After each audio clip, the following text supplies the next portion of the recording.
21 नवंबर 2022 वो दिन था जब मैंने डिसाइड करा कि मैं अपनी पूरी बियर्ड शेव करूंगा। तो क्यों करा मैंने ऐसा?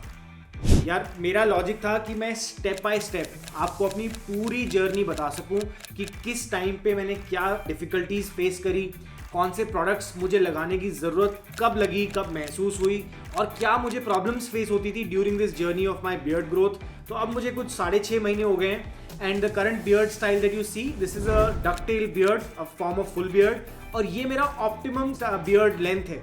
तो इस पे मुझे कंफर्ट भी फील होता है और इसको मेंटेन करने में मुझे ज़्यादा प्रॉब्लम नहीं होती। So this is the video where I am gonna tell you about my entire beard growth journey of the last 6 months step by step, ताकि आपको अगर बियर्ड ग्रोथ जर्नी शुरू करनी है और आप एक बिगिनर हो तो मेरे साथ फॉलो करके आप वहाँ तक पहुँच सकते हो जहाँ आपका ऑप्टिमम बियर्ड लेंथ आपको मिले अपने फेस शेप और स्टाइल के हिसाब से। सो 21 नवंबर को जब मैंने अपनी बियर्ड को शेव करा था तब एक्चुअली 15 साल हो गए थे मैंने रेजर का यूज़ नहीं करा था। और जब मैंने पहली बार अपने चेहरे को देखा शेव करने के बाद तो एक बड़ा ही अजीब सी फीलिंग आई। मुझे एक हफ्ता लगा एडजस्ट होने के लिए कि यार ये बियर्ड तो है नहीं, अभी किसकी शक्ल दिख रही है मेरे को, you know, because you are used to seeing yourself in the mirror in a certain way with a certain different beard and hair style. तो वो एकदम से रातों रात गायब हो गया और my wife was also very shocked and surprise. This was the reaction. You try too much to put words in my mouth, but I'm gonna still say you look. You look like a cheetah. You look like a chicken. Okay. And hashtag Farah. जलती है मेरी खूबसूरत, जलती है बहुत खूबसूरती देखो, हाँ? देखो खूबसूरती।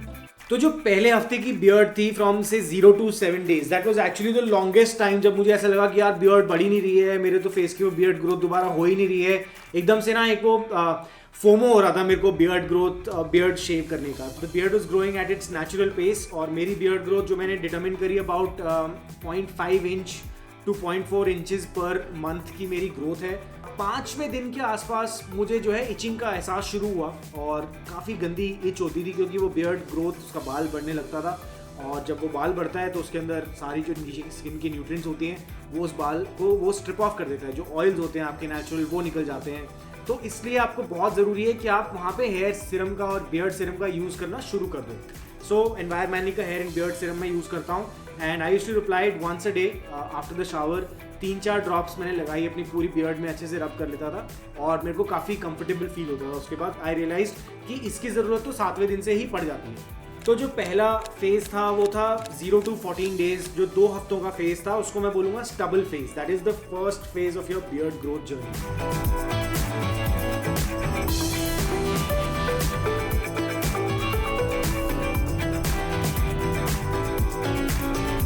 और अब अबाउट 14-15 डे के आसपास मैं अपनी पहली शेपिंग के एक्सपीरियंस के लिए सैलून गया।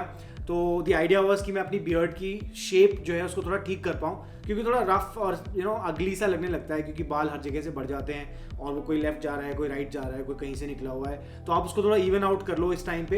And I have a fixed guy जो मेरी बियर्ड को हेल्प करता है उसको मेंटेन करने में और उसको स्ट्रीमलाइन करने के लिए। आपको अपनी बियर्ड नेकलाइन डिफाइन करनी है which will be a straight line, उसको ज़्यादा नीचे नहीं लेना है। आपका जो एडम्स एप्पल है वहाँ पे 2 फिंगर रखनी है आपने और वहाँ पे आपको डिफाइन करनी है अपनी बियर्ड की नेकलाइन जिसको बोलते हैं। साइड लाइंस आप अपनी देख लेंगे तो जो आपकी ऊपर से साइड बर्न से नीचे तक आ रही है इसको बियर्ड नेकलाइन में नीचे आपको ज्वाइन करना है। फिर आपको ऊपर जो आपकी चीक लाइंस हैं, ये जो आपकी चीक लाइंस हैं इनको आपको स्ट्रेट लाइन में लेना है।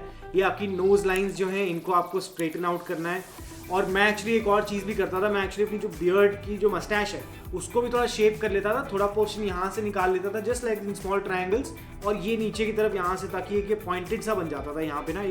तो उससे क्या होता है कि आपकी जो मस्टैश होती है उसको थोड़ी ज़्यादा डेफिनेशन मिलती है and in that stage it looks a little more smarter and sharper. तो फिर मैंने अपनी बियर्ड को 30 to 45 डेज यानी 1-1.5 महीने के लिए ग्रो होने दिया और मैं इसको टेपर की तरफ लेकर जा रहा था। टेपर का मतलब यहाँ पे थोड़ी छोटी रखूंगा, नीचे की तरफ थोड़ी लेंथ लाऊंगा क्योंकि मेरा चेहरा गोल है।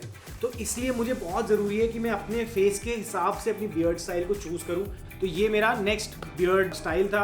इसके लिए again I prefer to visit a salon for this because I don't prefer to do it at home, but you can try it out at home also if you feel like it. अच्छा, तो अब जब आपकी beard actually 1 से 1.5 महीने की हो गई है तो आपको एक सेकेंड प्रोडक्ट इंट्रोड्यूस करना चाहिए यहाँ पे, जो कि एक dedicated hair and beard shampoo और कंडीशनर मैं यूज़ करता था एनवायरमेंटली का, ऑफकोर्स अभी भी करता हूँ। तो वो प्रोडक्ट क्या करता है, आपकी बियर्ड की लेंथ जब बढ़ने लगती है तो नीचे के जो बाल, उसके नीचे जो स्किन होती है ना, वो वहाँ पे कभी कभार फ्लेकीनेस वगैरह ये सब चीज़ें नजर आने लगती हैं। तो उसको प्रॉपरली क्लीन करने में, क्लेंस और उसको डिटॉक्सीफाई करने में ना आपकी बहुत हेल्प करता है। And of course it will help you strengthen the beard from the roots. तो जो आपकी रूट्स जहाँ से बाल कभी कभार हल्के हो जाते हैं तो टूट के गिर जाते हैं ना, वो प्रॉब्लम को भी कम करता है और आपकी बियर्ड के अंदर वॉल्यूम ऐड करता है। और तो नेक्स्ट अब मेरा फेज आया 75 to 90 डेज, यानी कि कुछ 4.5 से 6 महीने की जब मेरी बियर्ड की लेंथ हो गई थी। तो ये मेरा तीसरा बियर्ड स्टाइल और तीसरी बियर्ड शेप जिसको मैं बोलूँगा डकटेल, जो कि आपको करंटली मेरे फेस पे नजर आ रही है। If you see, this is how a ducktail actually looks like. और बतख की पूंछ की तरह होती है, इसलिए इसको डकटेल बोलते हैं। बट ये एक्चुअली मेरे फेस के ऊपर सबसे बेस्ट मुझे लगता है राउंड फेस शेप के हिसाब से। एटलीस्ट मुझे अब इसकी आदत पड़ गई है, तो I am actually comfortable with this beard length, I am comfortable with this style of beard on my face.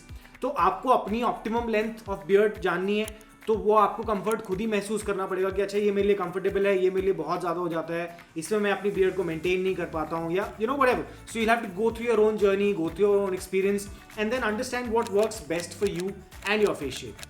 यहाँ पे प्रोडक्ट्स वही 2 रखे हैं मैंने कंटिन्यूड, एक आपका हेयर एंड बियर्ड सीरम हो गया और एक hair and beard wash and conditioner. इन दोनों का कॉम्बिनेशन, वॉश एंड कंडीशनर हफ्ते में 2 या 3 बार लगाओ, ज़्यादा मत करो। और बियर्ड सीरम रोज़ लगाना है आपको, एटलीस्ट मैं तो 2 बार लगा लेता था सर्दियों में, क्योंकि ज़्यादा डिहाइड्रेशन फील होती थी। इसके साथ साथ आपको लाइफस्टाइल हैबिट्स मेंटेन करना भी बहुत ज़रूरी है, जैसे 45 to 60 minutes of workout in the morning, 8 hours of sleep, proper healthy diet and drinking enough water through the day. These are very important basic steps जो आपको मेंटेन करने हैं और इनको हैबिचुअल बनाना है आपको, ताकि ये आपके लाइफस्टाइल का ही एक पार्ट बन जाए। आगे की जर्नी के बारे में बताने से पहले प्लीज़ 1 सेकंड के लिए आप मेरा वीडियो के ऊपर लाइक का बटन दबा दो और इसको अपने एक दोस्त के साथ शेयर करना जिसको बियर्ड ग्रोथ जर्नी के लिए स्ट्रगल कर रहा है या कुछ जानना चाहता है। तो may be it will help him out and it will also help me spread the word about my channel, it will help me grow a little bit. और अगर आपने सब्सक्राइब नहीं करा है अभी तक तो please go and hit that subscribe button. यार मैं बहुत मेहनत करता हूँ इन वीडियोज़ के लिए और आपके सपोर्ट से मैं थोड़ा ग्रो कर पाऊंगा। So it will be great for all of us and the community that we put together so far. तो इससे पहले एक्चुअली मैंने 180 डेज के बाद भी अपनी बियर्ड को ग्रो करा था, और लंबरजैक बियर्ड जो कि कुछ ऐसी दिखती है, वो भी मैंने बियर्ड ट्राई करी थी, बट वो बहुत ज़्यादा बड़ी बियर्ड थी और मेंटेनेंस में ना बड़ी प्रॉब्लम होती थी मेरे को, तो मुझे इतना मज़ा नहीं आ रहा था उसके अंदर, इसलिए मैंने छोटी करके वापस से डकटेल पर ले आया अपने आप को। और फाइनली इस वीडियो को क्लोज करने से पहले मैं एक इंपॉर्टेंट चीज़ पे टच करना चाहता हूँ कि अगर मेरी बियर्ड के अंदर बाल ग्रे हैं तो वो मेरी चॉइस है कि मैं उसको एक्सेप्ट करता हूँ या मैं अपनी बियर्ड को कलर करता हूँ, और सिमिलरली आपको भी ऐसी होगा। पर अगर आपको कोई नीचा दिखाना चाहता है कि यार तेरी दाढ़ी के बाल ग्रे हो गए हैं, वाइट हो गए हैं, ऐसा कुछ भी नहीं है यार। सॉल्ट एंड पेपर लुक बहुत सेक्सी लगती है, और अगर आप उसको स्पॉट करना चाहते हो तो प्लीज़ करो, डोंट हेजिटेट। लोग तो बोलते रहते हैं, बोलने वालों का काम है, ठीक है? तो ज़्यादा स्ट्रेस नहीं लेना है, आपको जो पसंद आए वैसे करो। So please, greying of here is a natural process, और इसको लेकर के स्ट्रेस मत लो, फिर वो और ही ज़्यादा ग्रे होंगे और उससे कुछ फ़ायदा नहीं होने वाला आपको। बाल और बियर्ड वाइट ग्रे जो भी हो, क्या फ़र्क पड़ता है? और याद रखो, life is more fun when you are at the top of your game. बाल ग्रे हो वाइट हो, क्या फ़र्क पड़ता है ब्रो, आगे बढ़ते हैं।